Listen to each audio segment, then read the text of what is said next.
তাকে 7 বছর যাবত রেপ করা হয়েছে। তাকে উলঙ্গ করে কোরআনের পাতা ছিঁড়ে দিয়ে পুরো নিচের ফ্লোরকে কোরআনের পাতা দিয়ে ছিঁড়ে ভরাই দিয়েছে। আর আফিয়া সিদ্দিকাকে বলা হয়েছে উলঙ্গ অবস্থায় কোরআনের উপর দিয়ে তুমি হেঁটে যাবা পা দিয়ে। এই নারী যুগের পরে যুগ আমেরিকার ভেতরে টর্চার সেলে জুলুমের শিকার হয়েছে, তবুও তাওহীদ আর ঈমানকে স্যাক্রিফাইস করতে প্রস্তুত হয় নাই। আফিয়া সিদ্দিকা মুসলমানদের ঈমান যে কত তাজা হয়, কত উত্তম হয়, কত তাজা দীপ্ত ঈমান হয়, ডক্টর আফিয়া সিদ্দিকা তার বেস্ট এক্সাম্পল। ঠিক কিনা বলেন? ডক্টর আফিয়া সিদ্দিকাকে 2003 সালে পাকিস্তান থেকে কিডন্যাপ করা হয়।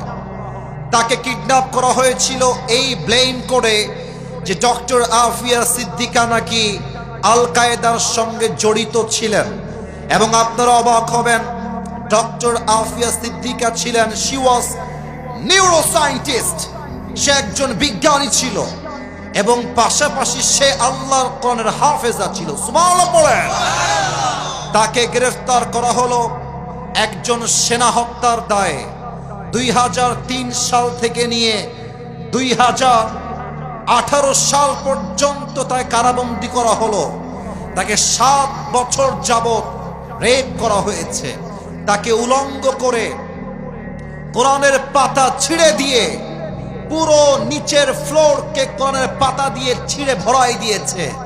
আর আফিয়া সিদ্দিকাকে বলা হয়েছে উলঙ্গ অবস্থায় কোরআনের উপর দিয়ে তুমি হেঁটে যাবা পা দিয়ে। এই মহিলা, এই নারী যুগের পরে যুগ আমেরিকার ভেতরে টর্চার সেলে জুলুমের শিকার হয়েছে, তবুও তাওহীদ আর ঈমানকে স্যাক্রিফাইস করতে প্রস্তুত হয় নাই। এবং আপনারা জানলে আরো অবাক হবেন, আফিয়া সিদ্দিকা জেলে থাকা অবস্থায় আল্লাহর রাসূলকে স্বপ্নে সাক্ষাৎ করেছে। সুবহানাল্লাহ পড়বেন না? না, এটা জিনাইদহের সুবহানাল্লাহ হইল না, বলেন সবাই জোরে সোরে সুবহানাল্লাহ। আফিয়া সিদ্দিকার ভাষা হচ্ছে উর্দু ভাষা।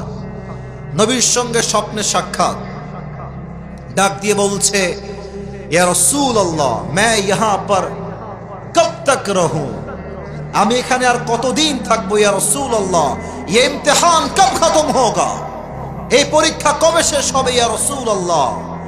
নবীজি একটু মুচকি হাসি দিয়ে বললেন আফিয়া ये तुम्हारा इम्तिहान नहीं है, এটা তোমার পরীক্ষা নয়। এই কথা শুনে আফিয়া সিদ্দিকা চোখের পানি ছেড়ে বললেন ইয়া রাসূলুল্লাহ अगर ये मेरा इम्तिहान नहीं है तो मुझे जो जुल्म किया जा रहा है ये मुझसे और बर्दाश्त नहीं होता।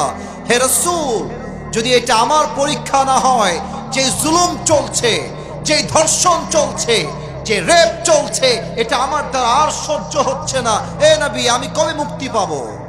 নবীজি বলছেন আফিয়া ये तुम्हारा इम्तिहान नहीं है, ये मेरी उम्मत का इम्तिहान है, এটা আমার প্রত্যেকটা উম্মতের ইমতিহান।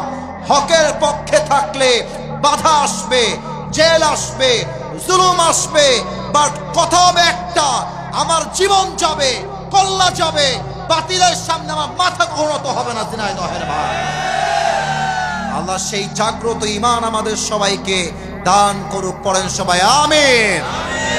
অতএব আমি আসিফ হুজুরের লাস্ট এন্ড ফাইনাল কথা, আল্লামা দেলওয়ার হোসেন সাইদি হুজুর জেল খেটেছেন, জুলুমের শিকার হয়েছেন, শহীদ হয়েছেন, বাতিলের সামনে মাথা নত করেন নাই।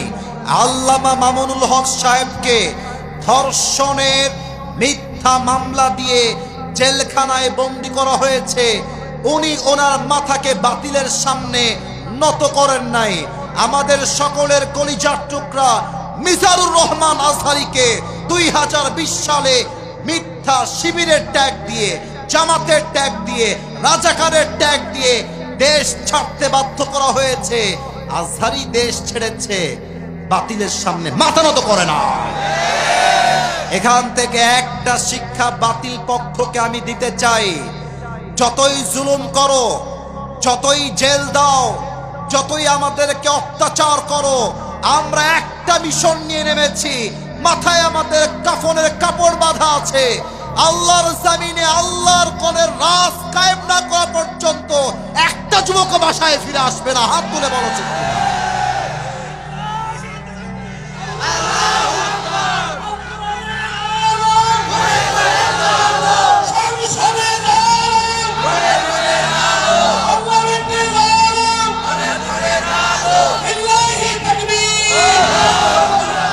আল্লাহ যেন এই স্লোগানকে কবুল করে, পড়েন সবাই আমিন। খালি স্লোগান দিলে হবে না, যখন দিন কায়েমের আন্দোলনের কথা আসবে, আল্লাহর জমিনে আল্লাহর রাজ কায়েমের কথা আসবে, মাথায় কাপড়ের কাপড় বেঁধে রাস্তায় নামতে হবে যুবক ভাই। আল্লাহ যেন সবাইকে কবুল করে, পড়া আমিন।